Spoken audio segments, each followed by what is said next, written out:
Hi, I'm Julie Powell, and this is the story of how I learned that sometimes the people you trust the most, your own family, can turn into your greatest enemies, especially when it comes to business.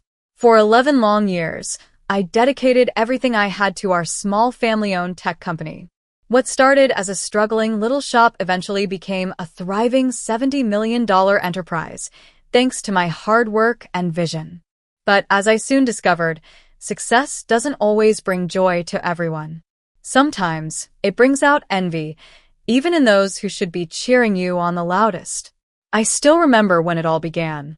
Our family business was a tiny computer repair shop tucked into a strip mall. My dad had started it about 21 years earlier, and although it barely brought in enough to support us, it was his pride and joy. He poured his heart into that little shop, and I admired his dedication. My older sister, Mary, was always the golden child. She was the star student who got straight A's, went to an MCCI business school, and seemed destined for greatness. Me? I was the quiet one. I stayed home, helping Dad with the shop while I worked on my computer science degree at a local college. Mary would visit us during her breaks from college, full of big ideas and bold advice. "Julie, you're wasting your potential here," she'd tell me, her voice dripping with superiority. "You should aim for something bigger." But I didn't see it that way. While Mary was learning about business theories in her ivory tower, I was learning something just as valuable, real-world skills. I spent my days coding, observing customer needs, and spotting gaps in the market. During my final year of college, inspiration struck. I developed our first ever proprietary software. It wasn't groundbreaking or fancy, but it was simple, user-friendly, and affordable, a tool designed to help small businesses manage their inventory with ease. At first, Dad wasn't convinced. He was old-fashioned and skeptical of anything new. But when a few local businesses started buying the software, his attitude shifted.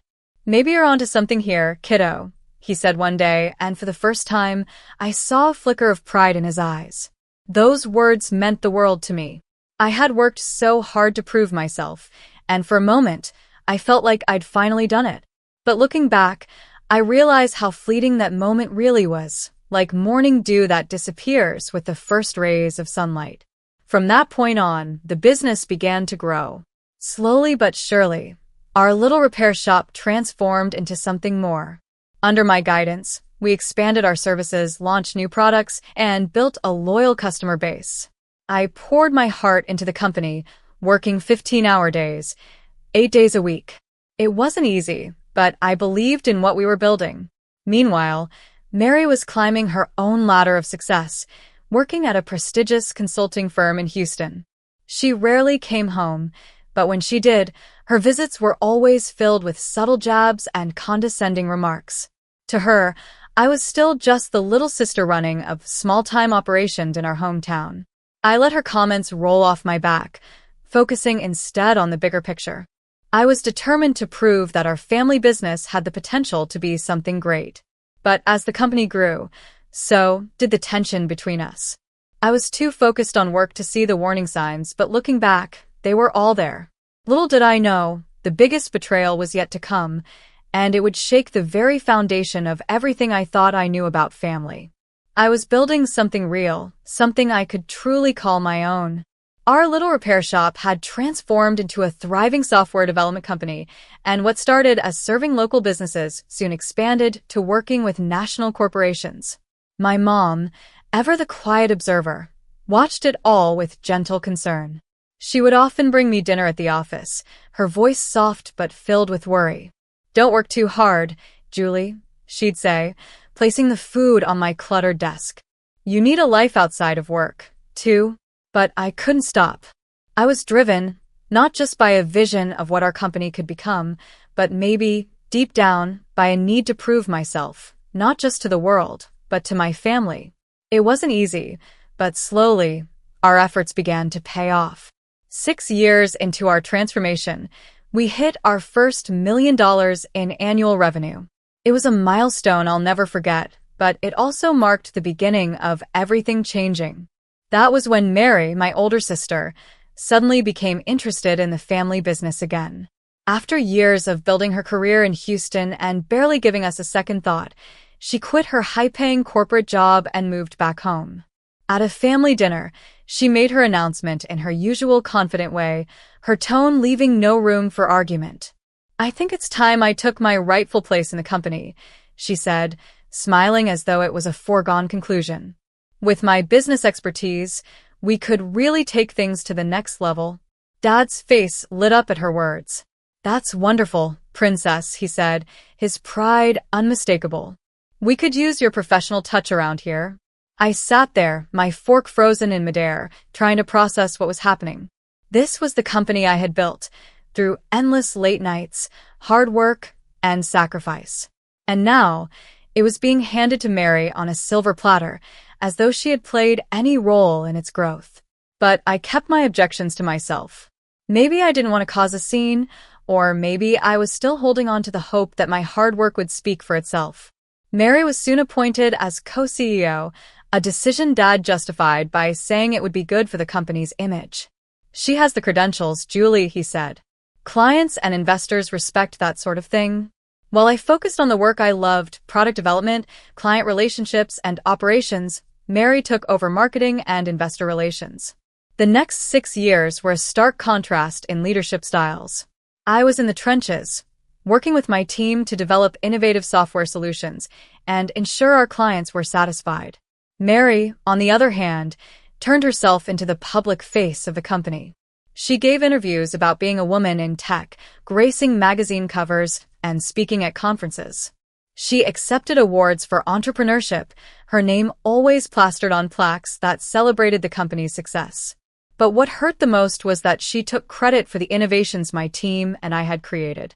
Our revenue continued to grow, reaching an impressive $70 million annually. From the outside, we looked like a dream team, 3 sisters leading a successful tech company. But behind the scenes, the tension between us was unbearable. Mary began making major decisions without consulting me. She started excluding me from important meetings and slowly pushed me out of the spotlight. It was as though I was being erased from the very company I had built with my own hands. The breaking point came on Dad's 65th birthday. Mary had planned an extravagant celebration, renting the grand ballroom of the city's most expensive hotel. It was less of a birthday party and more of a networking event, her style, of course. She invited business associates, investors, and industry leaders, all under the guise of celebrating Dad. Everything had to serve a purpose with Mary, and this event was no different. I arrived at the party feeling like an outsider in my own family. The room was filled with unfamiliar faces, people who barely knew Dad and were more interested in making connections than celebrating his milestone. Mary, dressed in an elegant designer gown, was the center of attention. She floated around the room with a glass of champagne, basking in the admiration of her guests. Meanwhile, I sat quietly at a corner table, watching it all unfold. The company I had poured my heart into is now unrecognizable. My contributions were overshadowed by Mary's polished image and relentless ambition. Little did I know that night would change everything, and not in a way I could have ever anticipated. I arrived early at the grand ballroom to help with the preparations. I wore a simple black dress, practical and comfortable, though not flashy. As soon as Mary saw me, she shot me a disapproving look, her voice low but sharp. "Couldn't you have made more of an effort?" she hissed. "These are important people coming tonight." I bit back a response and instead focused on my tasks. There was no point in arguing with her, not tonight. I busied myself greeting guests as they arrived, while Mary worked the room like a seasoned politician, charming everyone with her practiced smile and smooth words. The room filled quickly with business associates, clients, and family friends. The atmosphere was buzzing with chatter, laughter, and the occasional clinking of glasses. Mary, in her designer dress, moved from group to group, effortlessly commanding attention. I stayed in the background, ensuring everything ran smoothly, as I always did. During dinner, as the courses were being served, Mary clinked her glass to signal for silence. She stood up with the confidence of someone who had practiced her moment in the spotlight countless times. I expected her to give a heartfelt speech about Dad, a touching tribute to his hard work and the sacrifices he had made for the family. Maybe she'd share some warm childhood memories. But what Mary said next would shatter everything I had worked so hard to build. As we celebrate Dad's 65th birthday, she began, her voice ringing out across the silent room, I think it's time to announce some changes at Powell Technologies. My stomach tightened. What changes? And since when did the company have a board making decisions? The board has agreed, Mary continued, her tone calm and authoritative, that the company needs unified leadership to move forward. She paused, her eyes scanning the room before settling on me. That's why, effective immediately, I will be taking over as sole CEO. My heart stopped. What was she talking about? Unified leadership? Sole CEO? For too long, Mary said, her voice carrying a hint of condescension, we've been held back by outdated thinking and resistance to change. Her gaze lingered on me as she spoke. It's time for certain elements that are no longer serving our growth to step aside. The room erupted in murmurs. I sat there, frozen in place, as the weight of her words sank in. My hands clenched in my lap as Mary continued her speech, which had turned into a calculated character assassination disguised as a corporate announcement. Some people, she said, her voice dripping with false sympathy, are better suited to technical roles rather than leadership. My sister Julie has done an adequate job maintaining our legacy systems, but to compete in today's market, we need vision. We need excellence. And frankly, Julie, you're just not cut out for this level of business.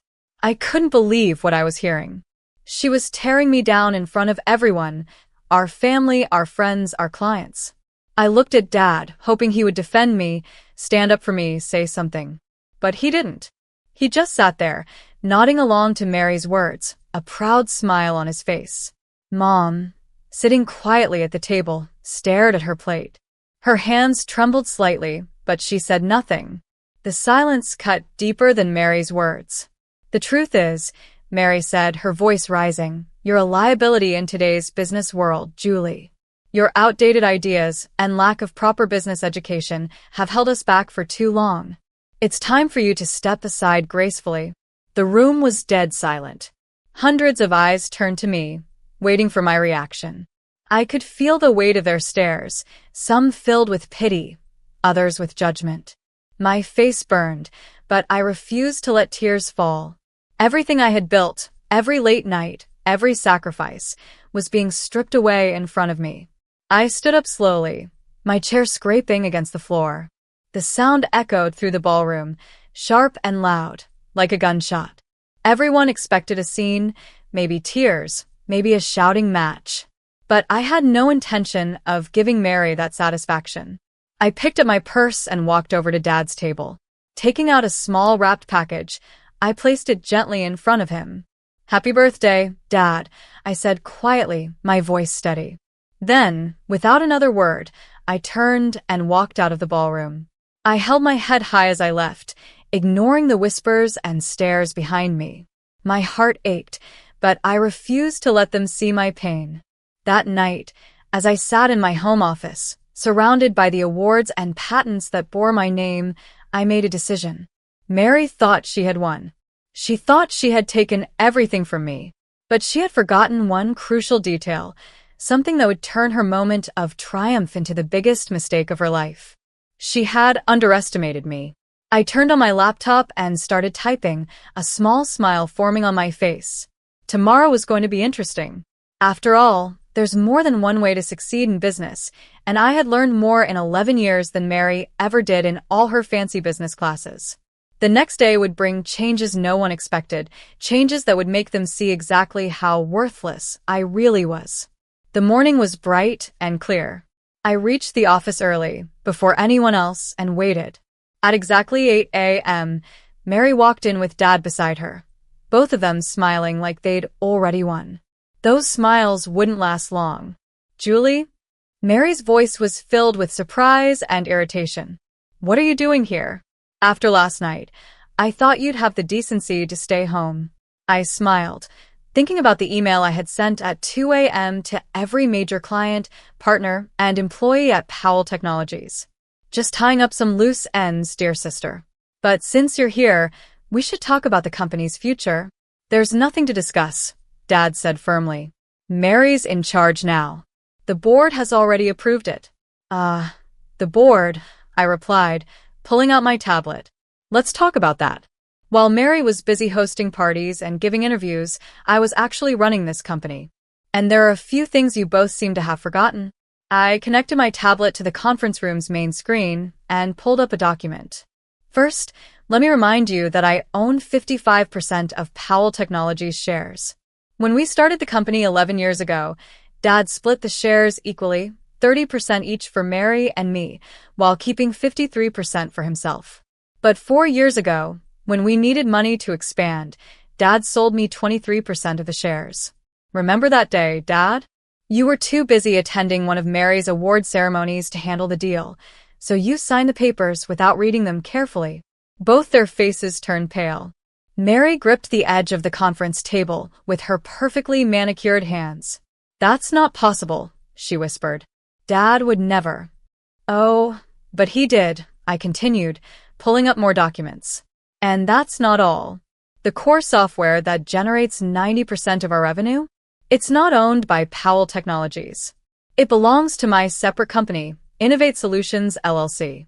Powell Technologies only has a licensing agreement, which, by the way, expired.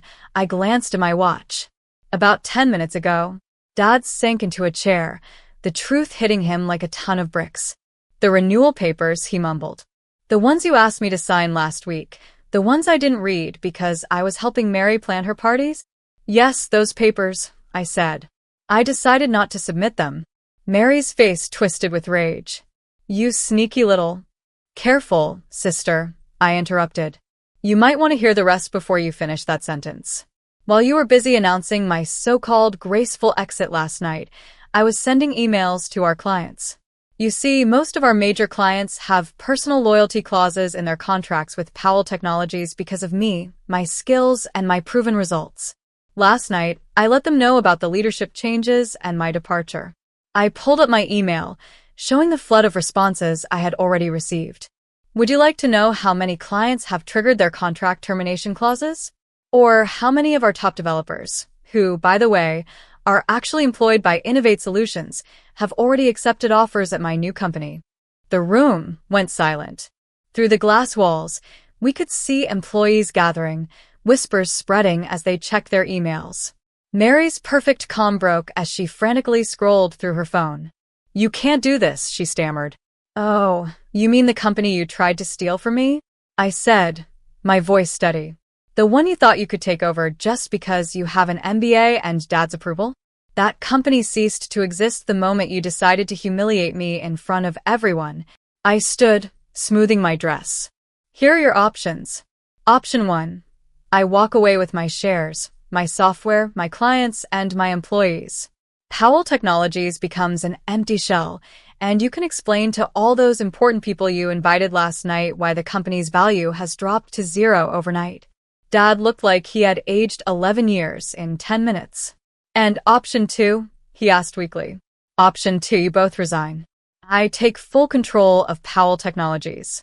You keep your shares as silent partners, earning dividends but having no say in how the company is run. Mary gets a generous severance package and glowing references for her next job, far away from here. Mary's face turned red with anger. You planned this all along, didn't you? You've just been waiting for the perfect moment to stab us in the back. I laughed, but it wasn't a happy sound. No, Mary.